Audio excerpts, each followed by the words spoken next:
কনকনে শীতের কথা মাথায় রেখে কম্বল বিতরণ লোকপুর থানা পুলিশের। ডিসেম্বর মাস জুড়ে শুরু হয়েছে শীত। শীতের তীব্রতায় মানুষ জুবুথুবু। সেই দৃশ্যকে সামনে রেখেই লোকপুর থানার ওসি পার্থ কুমার ঘোষ শীতবস্ত্র বিতরণ কর্মসূচির উদ্যোগ নেন। সেই মোতাবেক মাসাধিক কাল ধরে বীরভূম জেলা পুলিশের উদ্যোগে ও লোকপুর থানার আয়োজনে চলছে শীতবস্ত্র বিতরণ কর্মসূচি। এদিন বুধবার লোকপুর থানার বনকাটা গ্রামে 16 জন ও পুতকা গ্রামে 15 জন, মোট 31 জন অসহায় মানুষদের হাতে শীতবস্ত্র প্রদান করা হয়। শীতবস্ত্র পেয়ে হাসি মুখে বাড়ি ফিরলেন অসহায় মানুষেরা।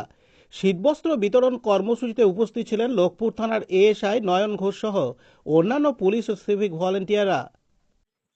আজকে লোকপুর থানার পক্ষ থেকে আমরা বনকাটা গ্রামে এসেছি।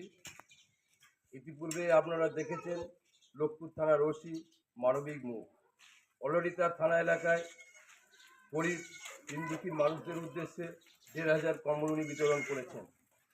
তার এই মানবিক মুখ, মানবিক দিক আপনারা ইতিপূর্বে লক্ষ্য করেছেন। আজকে আপনাদের গ্রামে এসেছি।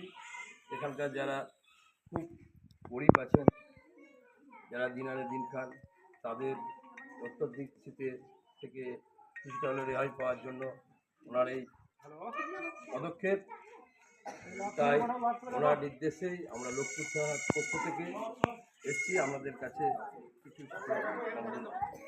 দিতে। আমরা একে একে নাম রাখবো, আপনারা আসবেন, কম্বল প্রদান করা হবে।